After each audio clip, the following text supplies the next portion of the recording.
Nah, kalian kalau misalkan bisa pergi ke masa lalu atau masa depan, kalian mau pergi ke mana? Mau mengubah masa lalu atau mau melihat masa depan? Halo semua, aku Zalfa, selamat datang di Unsolved. Seperti yang udah kalian lihat di judul video, di video kali ini aku bakal cerita atau bahas tentang time travel atau perjalanan waktu. Nah, sebenarnya perjalanan waktu ini adalah sebuah hal yang sangat menarik gitu, karena nggak dulu sih, sekarang juga aku masih sering iseng nanya ke teman-teman aku, kalau kalian bisa pergi ke masa lalu atau masa depan, kalian milih pergi kemana gitu. Dan mostly jawaban mereka adalah pergi ke masa depan, karena mereka pengen lihat di masa depan mereka seperti apa, sama siapa gitu keadaannya.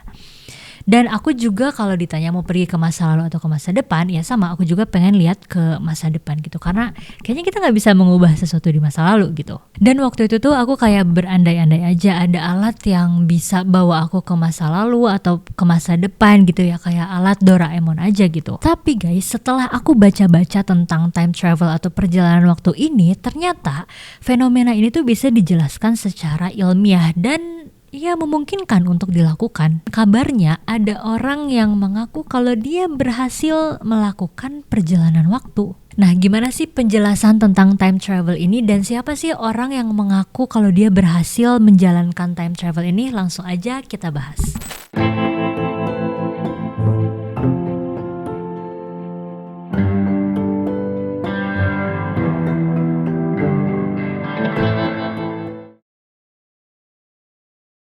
Time travel atau perjalanan waktu adalah konsep di mana sebuah objek atau seseorang ini bergerak ke masa lalu atau ke masa depan melintasi urutan waktu yang biasanya kita alami. Kalau di film-film sci-fi gitu ya, biasanya perjalanan waktu itu digambarkan menggunakan alat yang fantastis gitu, yang bentuknya luar biasa ya. Kayak alat si Doraemon itu aja, kalau misalkan ada beneran di waktu sekarang tuh pasti akan sangat fantastis dan terkesan sangat luar biasa gitu. Nah, ternyata Albert Einstein ini pernah membahas tentang perjalanan waktu atau time travel menggunakan teorinya guys. Teorinya itu adalah teori relativitas khusus. Nah, dalam teori ini tuh waktu bersifat relatif, bergantung pada kecepatan objek yang bergerak relatif terhadap kecepatan cahaya. Salah satu kunci dari teori ini adalah dilatasi waktu. Nah, apa sih dilatasi waktu itu? Dilatasi waktu itu adalah jika seseorang bergerak mendekati kecepatan cahaya, waktu bagi orang tersebut akan sedikit lebih lambat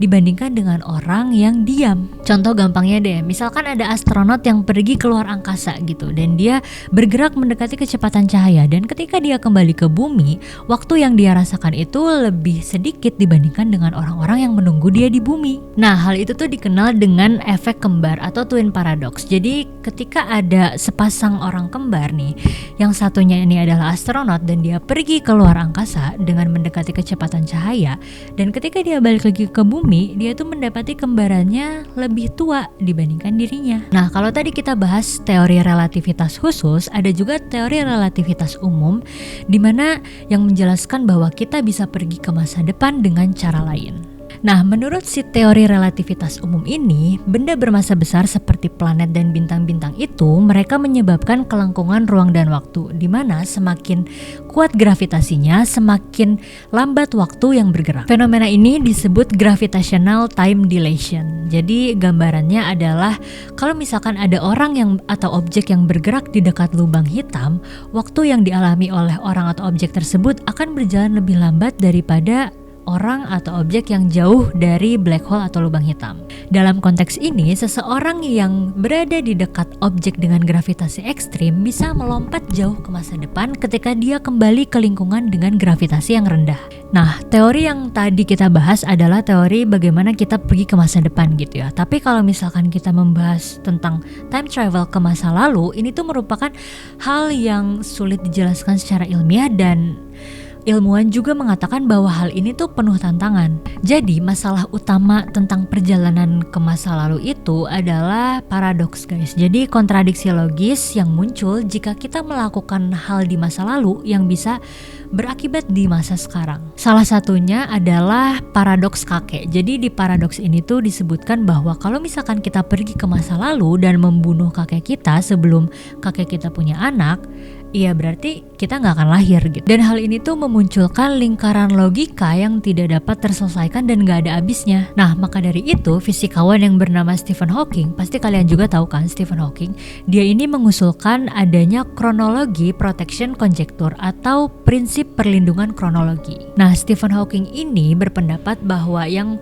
berperan di dalam prinsip ini adalah alam. Jadi alam semesta ya nggak membiarkan kita untuk pergi ke masa lalu sehingga bisa merubah kejadian-kejadian yang bisa berakibat di masa sekarang. Tapi secara teori ada kemungkinan kita ini bisa pergi ke masa lalu, yaitu melalui wormhole atau lubang cacing. Lubang cacing ini adalah terowongan teoretis yang menghubungkan antara ruang dan waktu gitu, beberapa titik ruang dan waktu. Dan kalau misalkan kita pergi melalui si wormhole ini, kita bisa aja pergi ke masa lalu. Tapi lubang cacing ini belum pernah ditemukan guys, dan kalaupun ada dan ditemukan, banyak banget hal-hal secara fisika yang harus diselesaikan supaya bisa pergi ke masa lalu melalui si wormhole ini. Misalnya nih, lubang cacing ini ditemukan gitu, tapi bisa jadi juga keadaannya itu nggak stabil dan runtuh sebelum kita selesai melakukan perjalanan waktu. Kan itu serem banget ya guys, kita nggak bisa balik lagi ke masa kita yang sekarang. Nah, tadi kan kita udah bahas beberapa teori dan konsep secara garis besar gimana sih perjalanan waktu atau time travel itu. Dan sekarang aku bakal bahas orang yang katanya berhasil melakukan perjalanan waktu.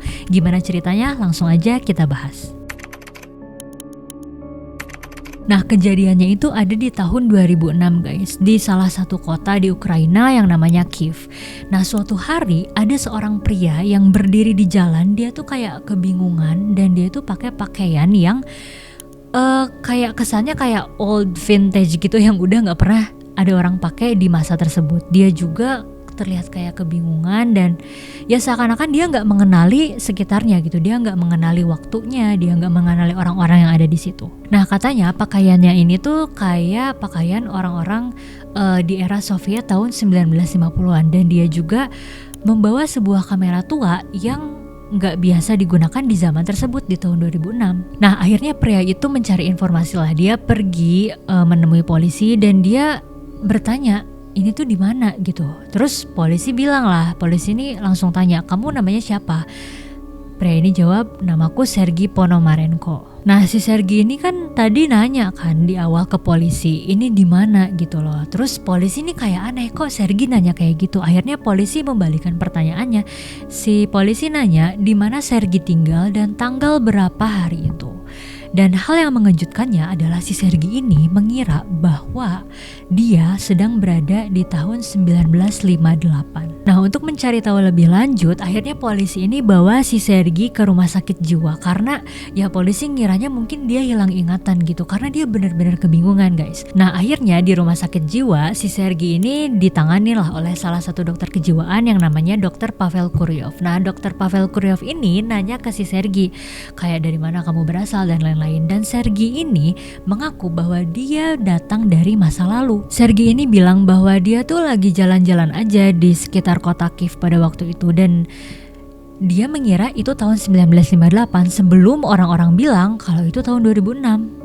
Jadi dia pergi di kota Kiev itu jalan-jalan, dia ngambil-ngambil foto gitu dan ya udah dia ketemu polisi dan akhirnya polisi bilang kalau ini bukan tahun 1958 tapi ini tahun 2006. Nah, yang menarik adalah si Sergei ini kan tadi aku sempat bilang di awal kalau dandanan dia tuh nggak biasa dan dia tuh bawa kamera analog lama.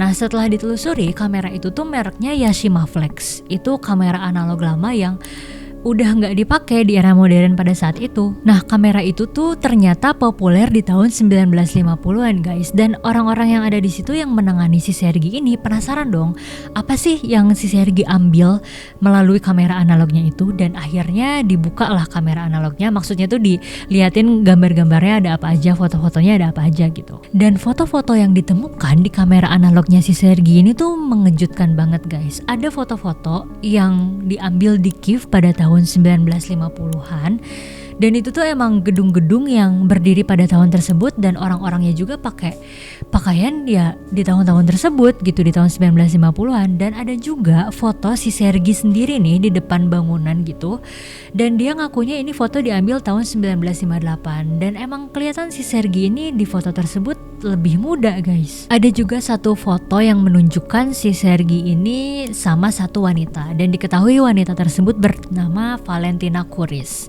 Dan foto itu tuh Sergei bilang ya diambil di masa lalu juga. Setelah foto-foto itu ditemukan gitu ya, diliatin ke orang-orang, si Sergei Ponomarenko ini tiba-tiba hilang dari rumah sakit tanpa jejak. Jadi dia tuh kelihatan kayak masuk ke satu ruangan di rumah sakit, tapi dia nggak pernah keluar lagi atau nggak pernah menunjukkan dirinya lagi guys. Dengan bukti-bukti yang udah dia kasih, kayak foto, terus jejak di rumah sakit gitu, itu tuh dia menghilang aja secara tiba-tiba. Akhirnya pihak rumah sakit dan polisi ini menangani keanehan ini dengan mencari informasi lebih lanjut, dan ditemukan bahwa si Sergei Ponomarenko ini adalah termasuk ke dalam daftar orang hilang pada tahun 1958. Dan satu-satunya petunjuk yang bisa polisi cari adalah perempuan yang ada di foto si Sergei itu. Akhirnya polisi mencarilah yang namanya Valentina Kuris di tahun 2006 itu, dan ketemu. Ternyata si Valentina Kuris ini di tahun 2006 sudah berumur 74 tahun. Dan ketika polisi ini nanya nih ke si Valentina Kuris, kamu kenal gak sama yang namanya Sergei Ponomarenko? Si Valentina ini tuh bilang, iya, saya kenal. Sergei adalah mantan tunangan saya di masa lalu. Valentina Kuris juga bilang bahwa dia menjadi mantan tunangan karena si Sergei ini tuh tiba-tiba menghilang guys. Terus setelah nanya, polisi tuh nunjukin kan fotonya si Sergei ke Valentina, dan Valentina bilang bahwa ternyata apa yang dikatakan sama Sergei itu bukan hal yang bohong. Nah polisi ini aneh kan sama jawaban si Valentina yang kayak gitu. Nah ternyata si Valentina ini tuh punya foto yang sama persis sama yang ditunjukin polisi guys, foto si Sergei itu. Terus Valentina juga punya satu foto yang bikin polisi ini bener-bener terkejut. Jadi Valentina ini nunjukin sebuah foto yang katanya diambil Sergei pada tahun 2050 guys. Nah ini adalah foto tempat tersebut di tahun 2006, dan ini adalah foto tempat tersebut di tahun 2050 yang tadi si Sergei kasih ke Valentina. Terus foto itu tuh dikasih ke Valentina katanya pada tahun 1970. Dan setelah ngasih foto itu, Sergei juga bilang bahwa dia akan berusaha sebisa mungkin untuk kembali ke waktunya. Setelah mendapat informasi dari si Valentina Kuris ini mengenai Sergei Ponomarenko, polisi ini nggak berhenti sampai di situ guys. Ternyata polisi ini melakukan penelusuran lebih lanjut dan ditemukan ada sesuatu yang mengejutkan dari Kyiv National Archive atau tempat arsip dokumen-dokumen di kota Kyiv itu. Arsip ini berupa rekaman suara, dan kurang lebih rekaman suaranya berbunyi seperti ini. Apa yang terlihat luar biasa di masa sekarang akan tampak nyata, dan kita harus menunggu hingga 40 tahun dan dokter akan menempatkan jantung buatan. Nah rekaman ini adalah rekaman ketika si Sergei Ponomarenko melakukan siaran langsung di TV Ukraina dan Taiwan pada tahun 1970. Di siaran TV itu juga katanya si Sergei ini mention soal penggunaan microwave gitu. Orang-orang bisa menghangatkan makanan menggunakan listrik dan bukan menggunakan api. Terus Sergei Ponomarenko ini bilang juga bahwa orang-orang di masa depan tuh akan ketergantungan dengan handphone gitu. Semuanya akan megang handphone. Menurut aku dari semua bukti-bukti yang ada di kasusnya si Sergei Ponomarenko ini bikin aku mikir lagi gitu tentang perjalanan waktu atau time travel. Apakah itu benar-benar bisa dilakukan gitu ya.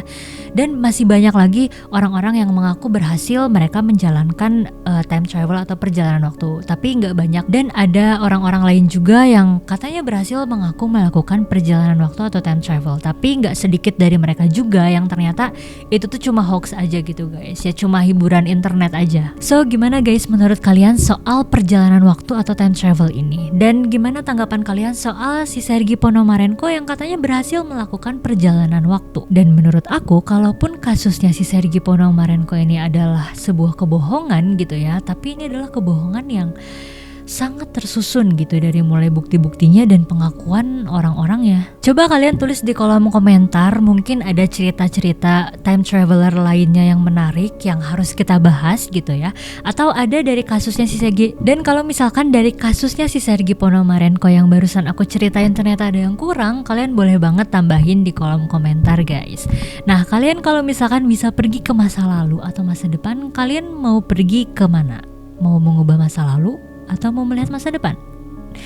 Tapi kayaknya better nggak tahu apa-apa sih. Kayak ya udah kita jalanin aja kehidupan kita yang sekarang dan berusaha semaksimal mungkin buat jadi versi terbaik kita di masa depan. Kalau gitu terima kasih buat semua yang udah nonton. Mohon maaf kalau ada salah-salah kata. Aku Zalfa, sampai jumpa di episode Unsolved berikutnya.